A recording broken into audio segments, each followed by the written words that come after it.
Alright, welcome back to another video, everybody. Today we are doing a POV drive of my 1997 Lincoln Town Car. Let's go ahead and get in the vehicle and start the drive.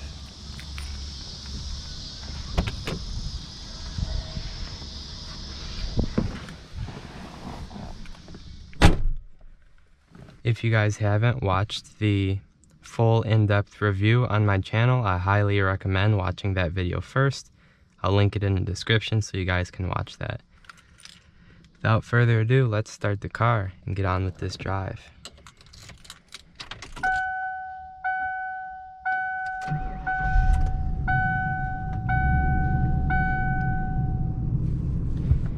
We have our automatic climate control, which is kicking in right now.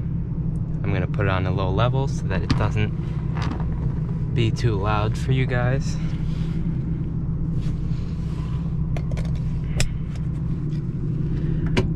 Once again, this is the Cartier trim. So this was the highest trim level available in 1997. You can see we have the completely digital dash here. And as of right now, the car has 166,869 miles. And it still runs like the day it came off the factory. Let's get on with the drive.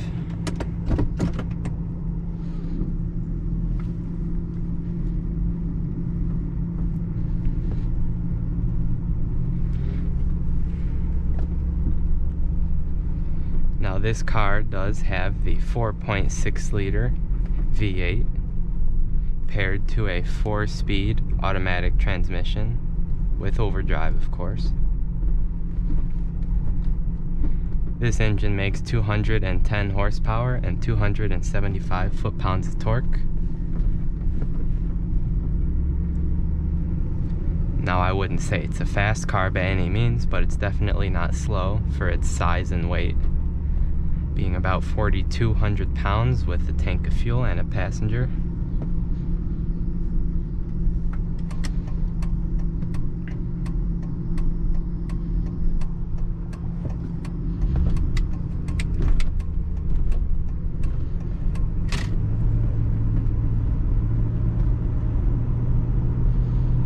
Wow, that's interesting. Lowrider, that's nice.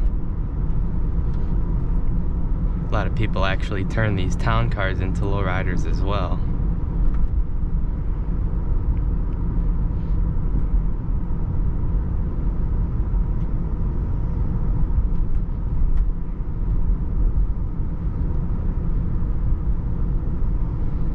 Now, one thing I really love about this town car is just how quiet it is inside the interior. I'm not sure how well it'll come across on camera, but this car is whisper quiet, even with the air conditioning on. It really just blocks out almost all road noise and wind noise. Which I believe these are the original door seals and everything as well, which is very impressive.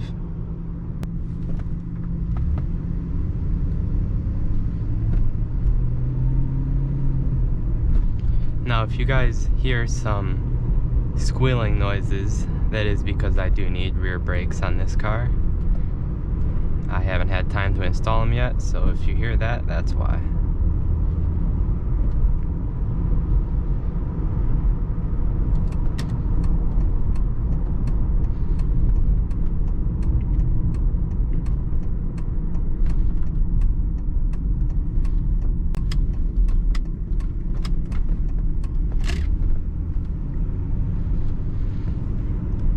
Now this car does have some pretty worn out shocks as well, so it is a little bit floatier than it would have been straight from the factory, although it's still an amazing ride, unbeaten by any car, in my opinion. Unlike many new cars today, even luxury cars, this car was not oriented at a sport level. It was solely designed for comfort and quality, which is why it's so soft and comfortable. This is a newer generation town car right here.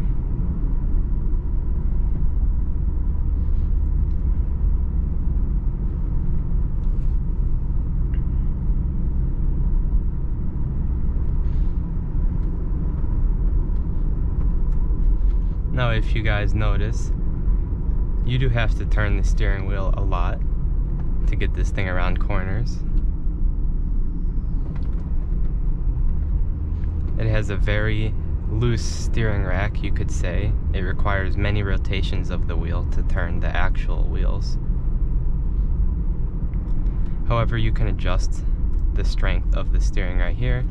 Right now I have it on the lowest setting, which means it's very easy to turn the wheel. But if you're on the highway or something and you want a little bit of a tighter driving experience, you can change that.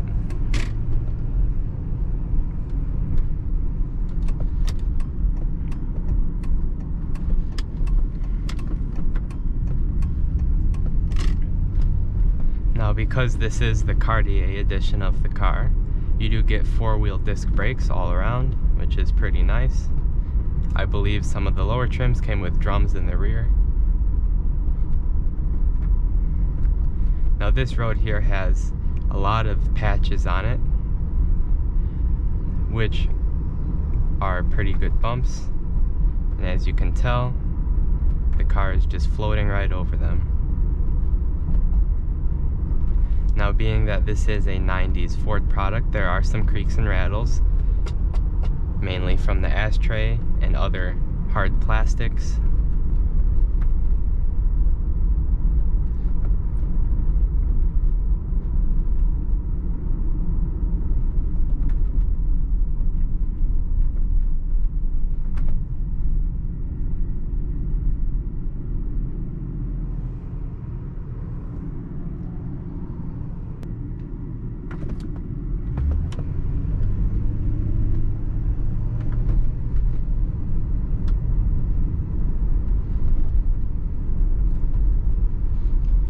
Now, this car does have rear air suspension, and how that works is when weight is added to the vehicle will naturally sag, but as soon as you turn the car on, an air pump will fill the rear shocks with air and raise them so that your car does not sag.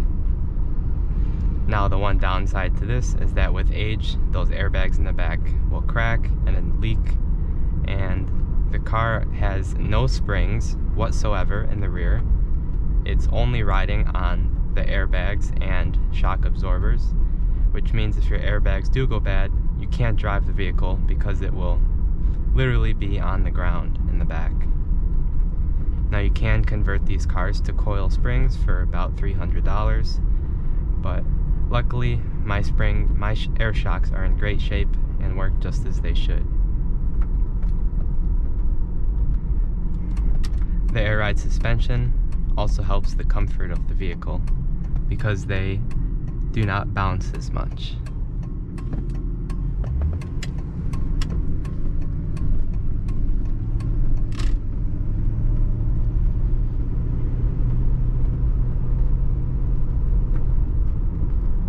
Now, once we get on the road here, I'll step on the gas and let you guys see the performance of this town car.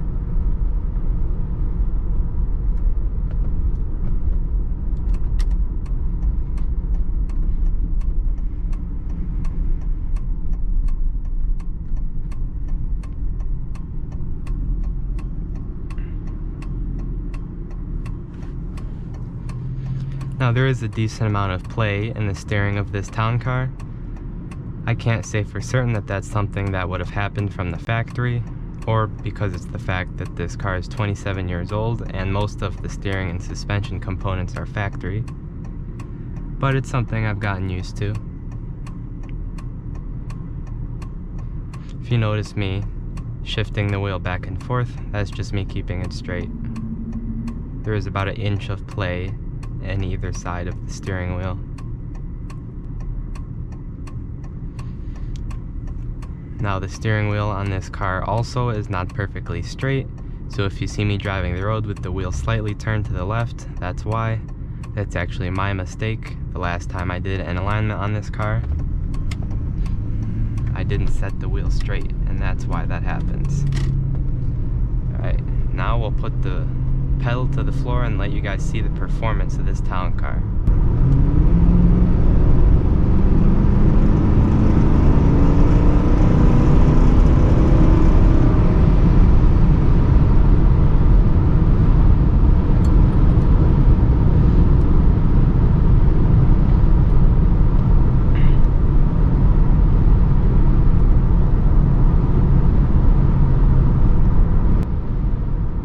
It's definitely not, I wouldn't say it's a slow car.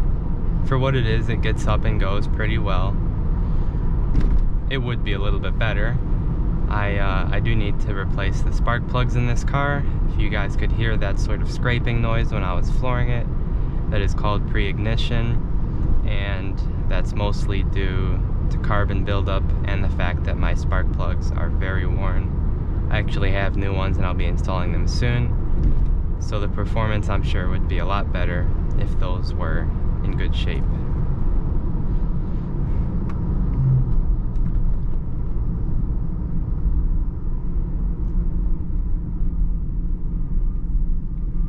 Now this car would be quite a bit faster if it had a better transmission in it.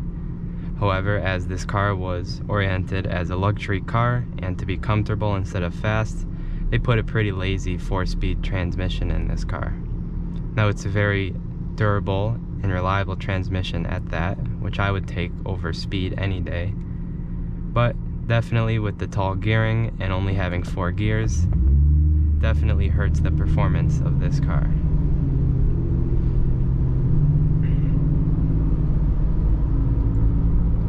Now one thing to note is that on this Cartier edition, like I mentioned in the full in-depth review, which you guys should watch, this car does have slightly shorter gearing than the standard town car, making it just a bit sportier.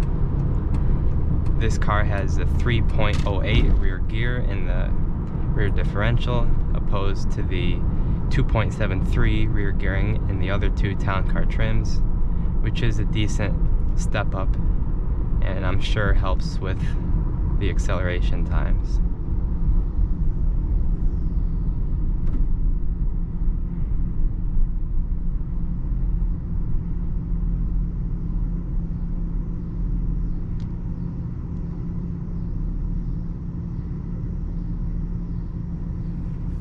We're actually going to take a right here. One thing I really do wish the town car had was a telescoping wheel. As for my height, I'm 5'10", and I would really like if I could bring the wheel a little bit closer to me. Sorry about that, guys. My camera decided to turn off on me for some reason.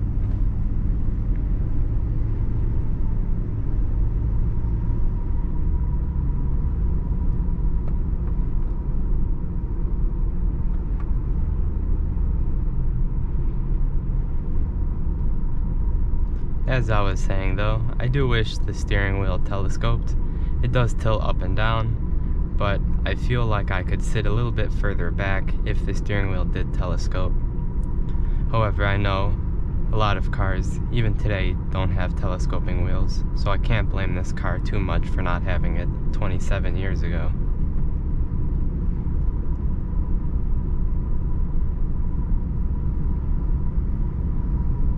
One thing to note, the compass on this vehicle does not work right now because my dash cam is actually positioned right next to the compass and it interferes with it, unfortunately. However, I would rather have a dash cam for my own safety than to have a compass.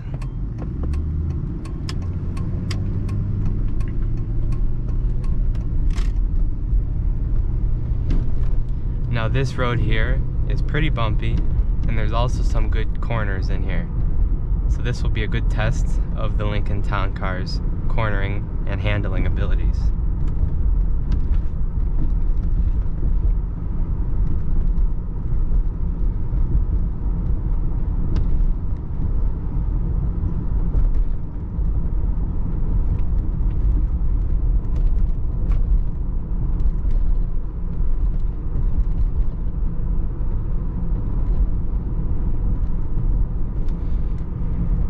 Now it does have lots of body roll, as I'm sure you guys can tell. However, for its weight and size, it actually grips the road pretty well. I've never once heard the tires screech while taking a sharp corner. I've never felt like I was getting understeer. Even in snowy and slippery conditions, I've never spun the tires or slid in this car. So I think its weight definitely does help its handling.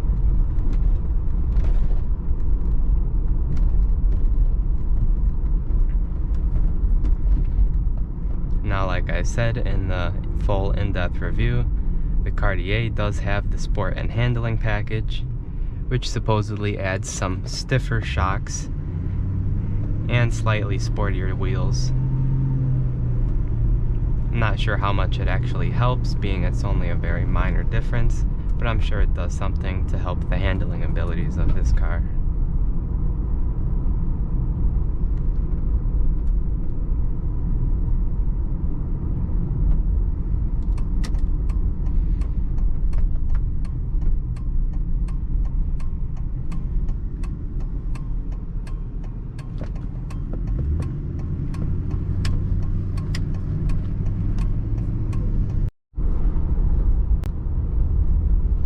I apologize for that, guys. For some reason, I believe my camera is overheating. I'm not sure why, but hopefully everything is good and it's still recording now.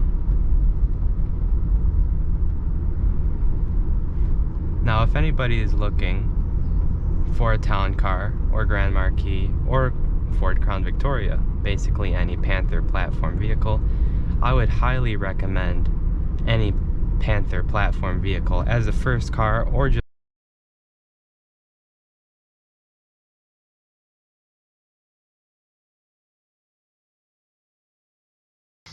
unfortunately, guys, my GoPro just kept overheating. I wasn't able to finish the review the way I wanted to, but I hope you guys still enjoyed watching what I was able to record, and I hope to see you guys in the next video. If you did enjoy this video, make sure to like, comment, and subscribe. And if you haven't watched the full in-depth review of this car, I highly recommend watching that because it's a great video. I'll see you guys later. Bye.